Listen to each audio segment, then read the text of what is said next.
Stacking buffs and legends can get kinda stupid. Here's an example of an old legendary tier favorite, the Conqueror.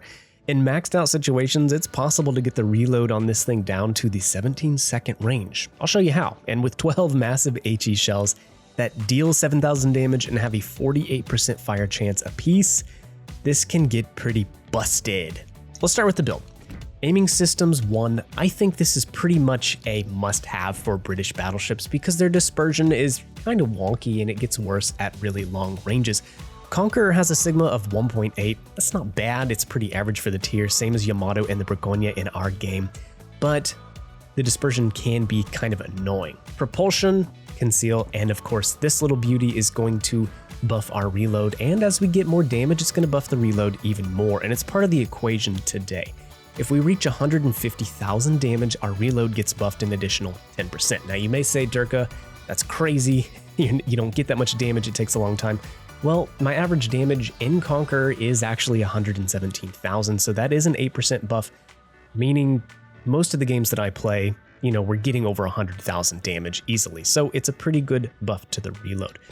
We are going to be using John Fisher this time around, not Azerlane Nelson, and everything is going into the reload. As his base trait buffs the reload, we're going to move on and use Dance with Death. Dance with Death is going to give us a faster reload as we lose health. Now, this is perfect for Brit battleships, especially super heal battleships, because you can let your health get pretty low while just holding on to a super heal. If you get in a rough spot, pop it, and there you go, 26,000 health back. With this, if we're at 75% of our health, we get an additional 12% reload. So pretty powerful. Add Azerlane Colorado and D. Ravel to the equation, and there's another 8.5% to the reload. The potential of this is pretty stupid, you could see. So let's see if we can make it work in practice. Let's go jump into some matches. Alrighty there, hosers, it's Northern Waters. Matchmaking, this is kind of what I'm getting used to at Legendary tier. You spawn in a solo battleship, 4 DDs per team. This is pretty horrific sometimes because it means, matches can be steamrolls. Pretty often you're gonna have DDs that die very quick and it changes the game a lot. But hey, let's make the best of it.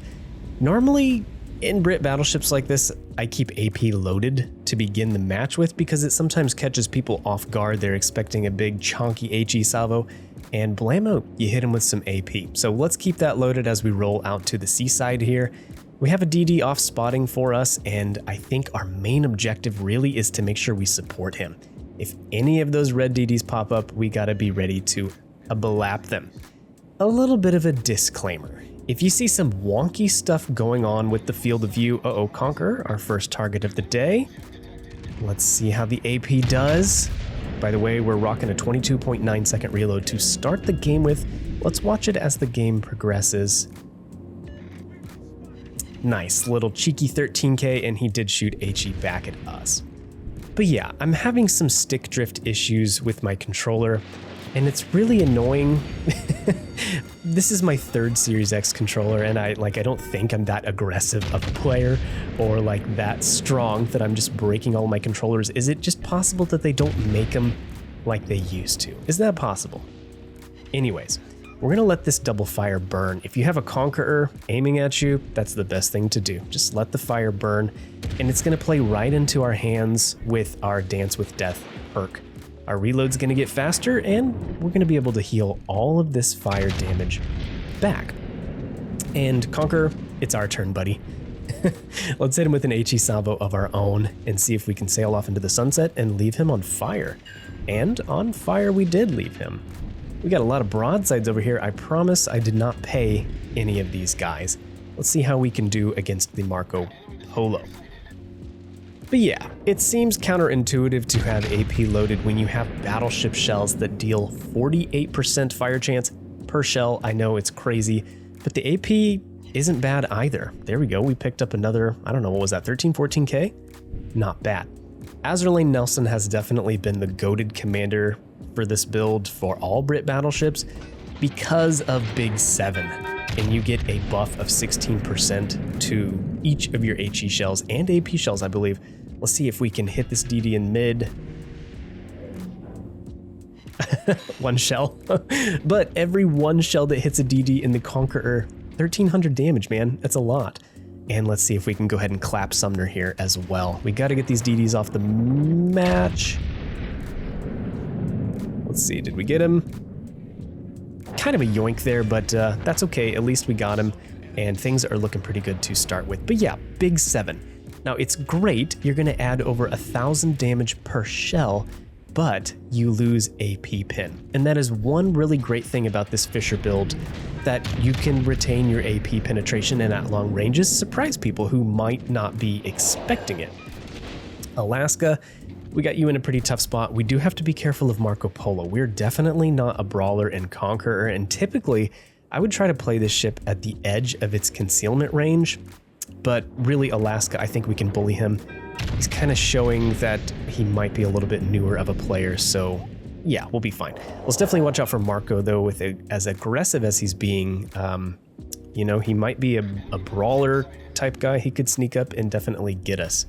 Let's see, we got AP in the tubes here. We'll try to catch Alaska before he goes around the corner. But yeah, John Fisher, man, if you're looking for a free commander, this definitely is giving Azerlane Nelson a run for her money. Okay, let's hope Marco doesn't blap us here, and let's try to turn out. We already have 3 times our reload boost right now, 6%. So doing pretty good there as far as that goes. And, you know, it just proves like these epic modifications, I think they are really, really strong, maybe a little too powerful, honestly. And new players that don't have them, good luck. Just good luck. Because all of the people at these high tiers with maxed commanders and maxed modules and stuff are just going to have such a massive advantage over you. I hate to say it, but it is true. The enemy team's already down to 4 ships, but I don't think this match is over yet. We'll try to clean Marco off of the board here. Another great AP salvo, and we now have 8% reload boost, so it's getting up there. Now, if you don't have Azerlane Colorado as part of the build, because I want to package this as a free-to-play build, then you could use Madman Charles Madden, and there you go. Free, entirely free, and you could pull up this busted build yourself. Let's sneak a shot through here, Mr. Marco Polo. I think that's lights out. Indeed, it is. 3 reds left. We're going to have a little bit of a sailing simulator here, so we might jump ahead in the match a little bit so I don't waste y'all's time. Okay, fast forward a little bit. We capped C and we're moving forward. It's 3v3. They have a GK left, they have a Wusta, and they have a Shimakaze. Probably not going to take this shot at 20 km. Even though a GK is the biggest battleship in the game, there is a good chance with our dispersion we would miss. But yeah. We would have to decide if the base trait of Fisher is better than Nelson. Nelson's base trait is pretty good. It's called Like a Rock, and it's going to give you a 6% damage reduction of incoming fire. So, I mean, that's pretty good. That keeps you alive and in the game. But Fisher's is no slouch. To have some range and some reload is helpful for any battleship. Now, Conqueror is still the HE DPM king of the tier, regardless of which commander you decide to take. But when you add Azerlane Nelson and this build now, the numbers just get pretty nutty. Now, like mentioned before, we're doing pretty good on health. Honestly, we didn't take a lot of damage. I don't know why. The Marco really wasn't shooting at us that much. Fine with me. I'm not going to complain. Being a YouTuber and a CC, I'm really used to getting focused, so that's fine. But Conqueror is kind of squishy. All right, here's GK. We want to use our good concealment and turn out before we fire. That's one of the big keys to staying alive in this ship, because again, we're kind of squishy. The belt armor's pretty good, actually. It's over 400 millimeters, and the Citadel is below the waterline, but still, you never want to be showing broadside. The real problems with the ship are, and on cue, there's a Wusta. The problems come up when you're getting HE spammed, because you mostly have 32 millimeters of armor everywhere. So HE spam is a big deal, and the superstructure is big. Let's see, Wusta, how the HE treats you here. Not bad. We should finish him off in one more salvo, and we're just going to let these fires burn. But yes, squishy. And with 74,000 HP, it's not a very big HP pool at the tier. You know, these new LT battleships that are coming out are rocking over 100,000. So yeah, low HP pool. All right, Wusta's down. We are in Kraken territory if we play our cards right. Shimakaze is on A cap and definitely spotting us. Let's do some evasive maneuvers, although I do think he's still a ways away.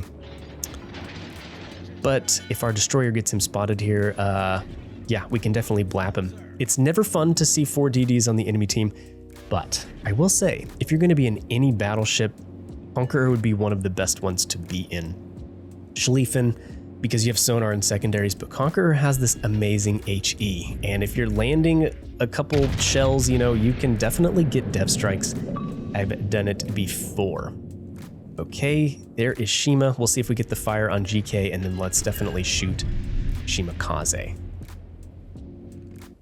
If we get a good salvo here, I don't know, he's probably got 11, 10k health. This would be hard to get the kill shot. His engine was knocked, and he repaired it! Well, we cost ourselves that Kraken. If he hadn't repaired that, those would have landed, and that would have been a kill. That's fine. We'll finish up GK here, and we'll move on. We'll probably play another game, since this one, we skipped part of it there in the middle. Our reload right now is about 20 seconds, but we're almost full HP, so it definitely can get faster. The major drawbacks of this build as I see it. First off, Fisher is really a battle cruiser captain, and that's fine. You don't have to take speed as my armor or reformer, but one thing that really hurts Brit BBs is not having marksmanship. Now, reformer, you can still get the buff to dispersion. By the way, we're gonna hold our fire. This guy strikes me, this guy on my team, as like a person who might hold their fire to get the kill. So I'm gonna secure this GK kill for myself. We're just gonna hold our shots until we get a little bit closer. But yeah, the dispersion buff. You can take reformer, but you're also going to take a hit to your HP, 3%, and that's no fun.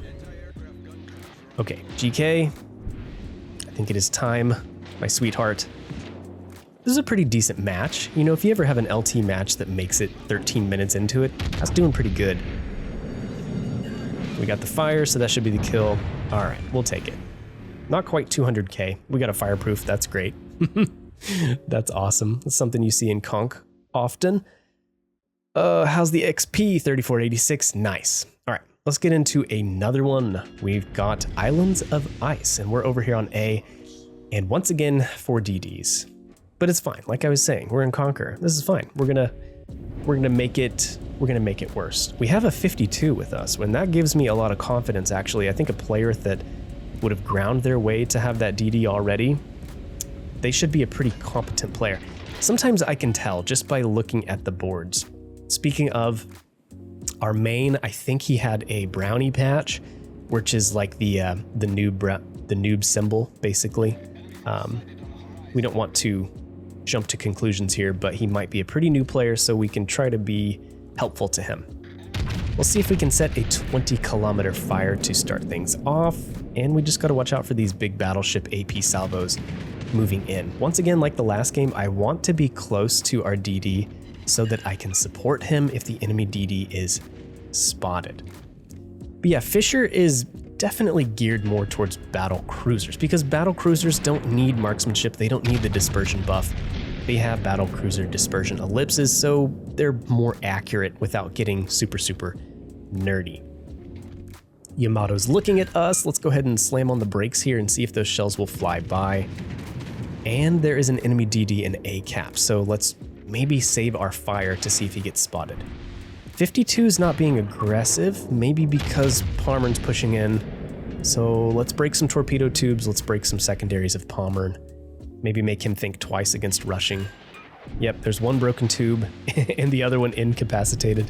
That was one of my biggest complaints with Palmer, besides it being a bloated whale. Oh, there's Shimakaze. Okay, let's see if we can line this salvo up here. Aim a little high since he's turning out. How many do we connect? All right, 3 shells for like half his health. I love it. And clearly the torps are on their way towards me. So let's turn out here and avoid all of them. Hopefully. 52 should be fine. Palmer's not anywhere close to him. Maybe we can even finish off the Shimakaze. Uh-oh. Watch out, buddy. I know you're new to the game, but That's a lot of torpedoes coming your way. Maybe you should... Uh-oh. Maybe don't run into the island there. Oh no. Disaster's about to strike. This is World of Warship Legends. That's fine. Yeah, you hate to see it, but anyways, let's keep focusing on the Palmer, and it looks like Z52 is going to get some good torps here, hopefully. The AA, I haven't really had to use it much on Conqueror here lately. There's not a lot of LT carriers out there. I feel like 1 out of 10 matches you have to play against a Hikiryu or a Midway. So, not a big deal, I suppose, but the DPS is 595. It's right below the big American boys, Montana, Ohio, and the Vermont. It's a good AA. It really kicks in at mid-ranges, about 3.5 kilometers, and you get a DFAA consumable. All right, things are looking okay on this flank. I think if we can avoid a collision here, we'll try to finish off the Palmer, and then we can start sailing in a little bit. I feel like our destroyer on B cap needs help, but hopefully if he plays it smart, he doesn't die here. We definitely need all of our destroyers if we're going to win this match. There's a Yamato in there and a destroyer. I wonder if it's the other Shimakaze? We'll have to take a look. We might try to set a fire on the main and reset him because he is in the edge of A cap. Yeah, there's a Shimakaze and a Yamato. Okay. There's that stick drift coming into play. It is really annoying. I've definitely missed some salvos because of it. But yeah, let's get the D cap here. I think our destroyer on B, I'm hesitant to turn my whole ship towards him because it's going to open me up to the main and, yeah, right on cue, the Yamato out there on the flank. So I kind of want to stay bow in here. One of the problems with Conqueror and sometimes Brit battleships is the turret traverse. You really have to turn your whole ship if you want the turrets to get into the fight. Let's go ahead and do it though, because if I leave our DD to die in mid, then I'm no better than anybody that I complain about. Let's be careful of the Yamato in the middle too. It definitely looks like he is watching us. Like I mentioned earlier, I love to play at the edge of the concealment range of this ship, and it's awesome. The concealment is great. It's the best at the tier. I think on my build right now, it's at 13.4 kilometers. Uh-oh, Yamato might have caught me. Definitely got a good hit on us. We'll see if we can set him on fire, and then we'll load AP, because I doubt he'll be expecting it. But yeah, if I didn't love damage builds and reloads so much, I would definitely do a concealment build, and I think you could have this big girl like having a 12 kilometer concealment rating, which is really powerful on this ship. Basically, you would be disappearing in between every salvo, and that is hard to deal with, and it's no fun to play against, I will say. All right, let's go ahead and hit the reload.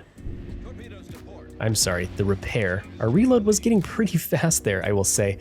But I don't want my health to get so low that one of these ships just gets a sneaky salvo in to finish me off. So a lot of times we ask, you know, these ships that have been out for a long time, are they still good? Are they still worth getting? Well, Conqueror, I don't really feel like that's even up for debate, but it might be fun to look at some XP numbers. Since it's been years that I've played the Conqueror, it would be fun to compare her to some other ships. Let's see. I think that Conk's going to burn out, so let's turn back in and focus on the main and the Yamato here over on this side. Conqueror, it has my second highest average damage number, 117,000. Believe it or not, if you had to guess the ship that was number one, it's the ship with the smallest caliber guns for battleships at the tier, Burgonia. My highest average damage in that ship is 121,000, which is why I always laugh in the face of the people who say that small caliber guns are useless at high tiers. Burgonia, Colombo, they both prove that that is just wrong. They both have 380s. I think the Italian ones are the 381s, correct me if I'm wrong. But both of those are likely the best battleships at LT. Colombo's number one for sure. I think it's the best battleship in the game. But they have small caliber shells. But Conqueror's still very competitive against those ships. Schlieffen and Ohio, those would be my third place. They're tied at 113,000 damage average game. So going off of damage, yeah, Conqueror is still good. All right, Yamato, that was a double perm fire, so we're gonna tick up some damage now, and let's get some more resets on the main. As far as XP, Conqueror is 4th for me, actually. I thought this was interesting. Ohio was number 1 at 1951. Conch was in 4th, but I think XP is kind of an unreliable thing to look at sometimes. And then win rate, I would never talk about that as a solo battleship player at LT. Win rate doesn't matter. It doesn't matter. You're at the mercy of your team for sure. But absolutely, I think Conqueror is still competitive, and with this free-to-play build and not having to have Azerlane Nelson, it's something for you to replay the Conqueror with.